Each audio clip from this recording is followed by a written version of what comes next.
born in Amazon's humid air. Your mom leaves you the moment she pushes you out, not seeing the difference between giving birth and pooping. You and your siblings scatter in all directions, and the jungle doesn't care that you're new here. He was a great sibling anyway. At the moment, you're only a couple of feet long, and honestly, kind of cute. Jaguars, caimans, and even large birds would find a meal like you irresistible, but you know how to disappear in the river. You blend in with the brown, murky current, slipping unnoticed beneath the surface. It feels almost fun, but playing in the water makes you hungry, so it's time to get serious. Your senses, though still developing, are already sharp enough to pick up movement in the water.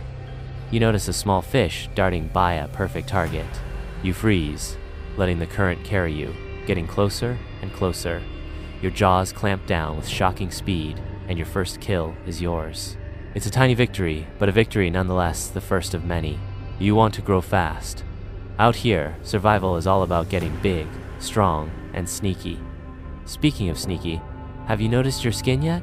Look at that, a beautifully patterned mix of green and brown, nature's perfect camouflage. Whether you're slinking through the murky water or blending into the dense underbrush, no one can see you coming. You're practically invisible.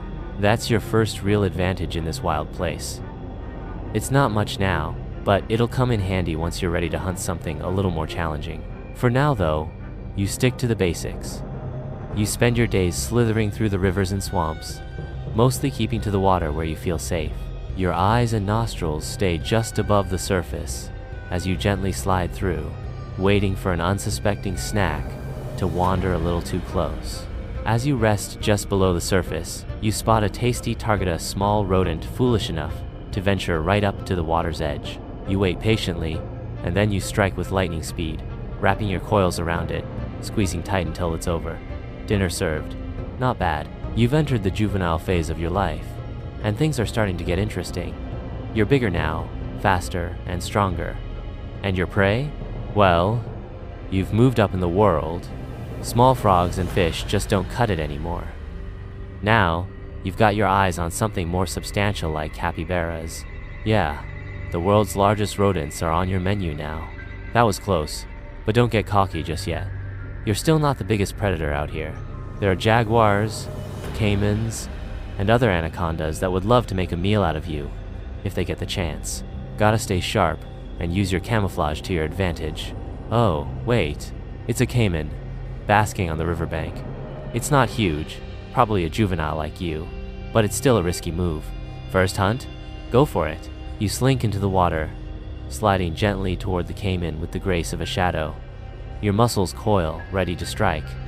And it wasn't as tough as you thought.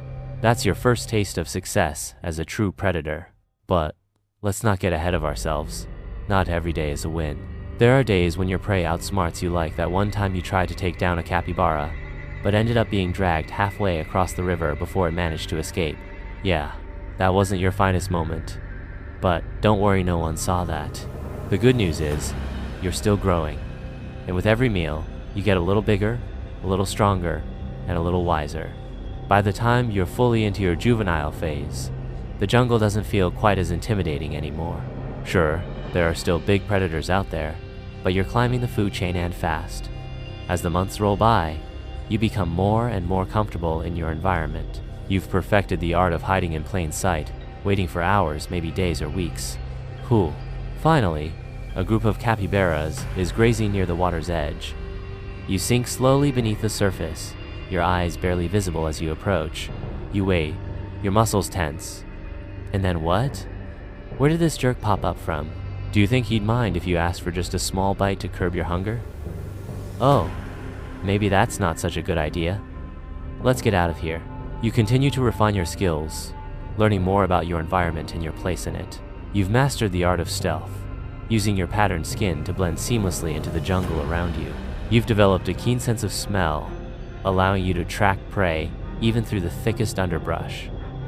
And your body? Pure muscle at this point. You're no longer just a juvenile anaconda. You're approaching adulthood. You've reached a size that commands respect, or at least some healthy fear, from most of the creatures in this territory. At over 15 feet long and still growing, you're a true force to be reckoned with.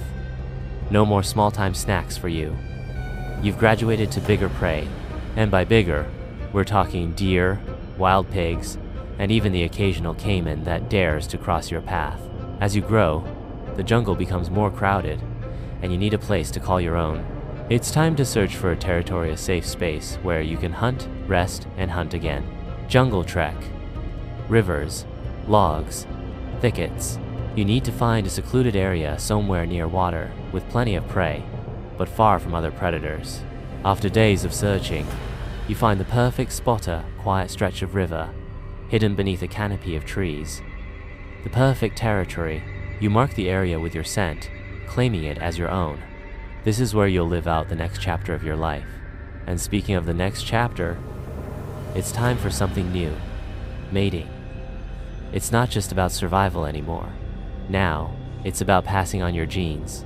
As mating season arrives, you begin to pick up the scent of a potential mate nearby. You follow the trail, slithering through the thick jungle and dense swamp, until you find another Anaconda female.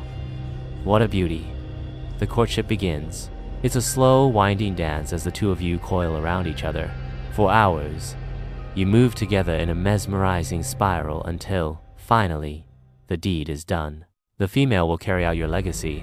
Several months later, as the female, you find a secluded area to give birth. You don't lay eggs like many other snakes. Instead, you give birth to live young. Between 20 to 40 baby anacondas will enter the world, much like you did years ago. But your job's done. You leave, never to see the offspring, knowing that most of them won't survive their first year. Honestly, there is no real difference between giving birth and pooping for an anaconda. In both cases, you're just pushing something out and leaving it behind. Anyway, let's get back to some fun. As you grow older and bigger, your body starts to feel the wear and tear of years spent hunting and surviving. You're still strong, there's no doubt about that, but you're not as fast as you once were. The youthful energy that once fueled your every hunt is starting to fade, and you find yourself needing to be a little more strategic with your moves. One day, as you stalk a young deer near the water's edge, you sense that something's different. Your muscles coil, ready to strike. But just as you lunge, something goes wrong. The deer senses you at the last second and bolts. You try to chase, but your body doesn't move as quickly as it used to. You miss. The deer escapes. It's the first failed hunt in a long time, but something feels different this time. You feel the exhaustion deep in your muscles, the weight of the years finally catching up with you. You slither back to the water, but you know that it won't get easier from here. In reality, most anacondas don't die in battle. They simply grow too slow and too tired. Eventually, the jungle takes them back.